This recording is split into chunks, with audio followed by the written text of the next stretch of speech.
Здравствуйте, меня зовут Самойлова Анна. Я учусь в 6 классе Пермской православной классической гимназии. Я хочу представить вам свое исследование. Театр – это то искусство, которое в первую очередь учит быть человеком, чувствовать и сопереживать. Оно включает в себя литературу, музыку, актерское и режиссерское мастерство и изобразительное искусство, которое проявляет себя прежде всего в художественном оформлении сцены и в театральном костюме. Костюм – неотъемлемый элемент сценического образа актера, создающий определенное настроение и усиливающий эмоциональное воздействие на зрителя. Чтобы доказать вышесказанное, было проведено исследование на тему «Костюм как выразительное средство театральной постановки».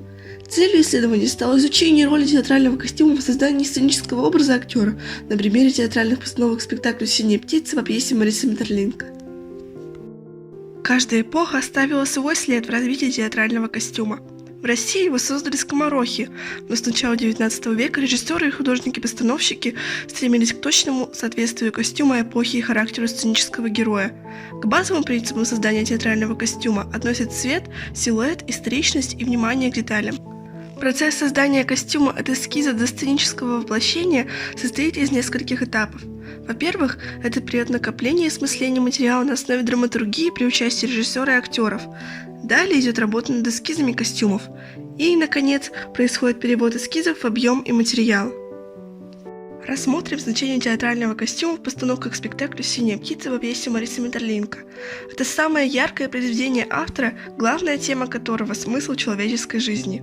Свою пьесу Мариса Метерлинк написала в 1908 году, а право первой постановки еще до публикации пьесы предоставил Константину Станиславскому в 1909 году. Станиславский считал, что постановка должна быть красива, как детская мечта, и вместе с тем величава, как идея гениального поэта и мыслителя. Он работал над «Синей птицей» вместе с художником Владимиром Егоровым.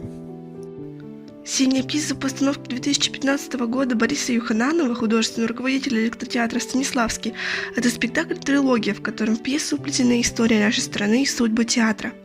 Художнику-постановщику Анастасии Нефёдовой удалось создать волшебный мир костюмов, всего их около 350, и каждый отдельный арт-объект. 22 декабря 2015 года в Большом зале Национального молодежного театра Уфы состоялась премьера рождественской истории «Синяя птица» режиссера Мусалима Кульбаева. Художник-постановщик Юлия Гилязова создала серию ярких образов, используя классические цветовые решения. В 2020 году Театр для детей и юношества города Северска представил публике фэнтези-спектакль «Синяя птица». Художник-постановщик Александр Новоселов замечательно воплотил в своих костюмах и декорациях идеи режиссера. Образы героев очень неоднородны по стилю, фактуре и цветовым решениям.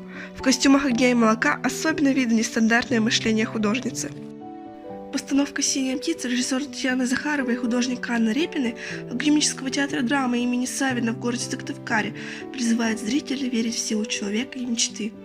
Художница создала на сцене атмосферу страшной сказки, темные силуэты деревьев, бесконечные лестницы и двери, свисающие с потолка клетки для птиц.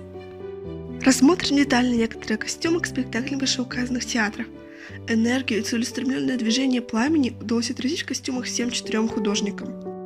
Прическа героя Анастасии Нефёдовой, устремленная вверх, насыщенно оранжевым, оказалась главным элементом костюма. Персонаж исполняет на сцене танец традиции японского театра Но. Юлия Гилязова прежде всего ориентировалась на цвет, присущий стихии. В целом, огонь постановки Башкирского театра получился довольно мягким и добрым, тогда как в других – опасным и строгим. Этот герой в задумке Александры Новоселовой одет в стиле гранж. Костюм «Огня» Анны Репиной имеет резкие очертания, а благодаря ярким лентам и блестящим материалам образ получился динамичным и эффектным. А вот и сама царица ночи, во дворце которой таятся все несчастья и болезни мира.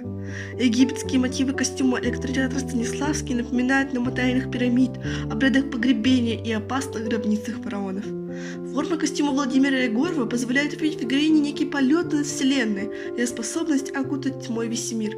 Похожий прием использует и Александра Новоселова. Юлия Гилязова и Анна Репина создали прежде всего героинь, заставляющих трепетать окружающих. Образ феи прежде всего фантастический, не от мира сего.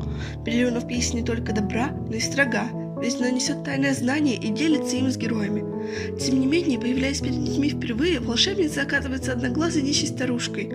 Александра Новоселова, Анна Репина и Владимир Егоров изобразили фею именно такой, но Анастасия Нефёдова сделала героиню оригинальной. Ее Белена выглядит загадочно и устрашающе. Автором работы были созданы собственные эскизы театральных костюмов песни Марисы Метерленко «Синяя птица», представленные на экране.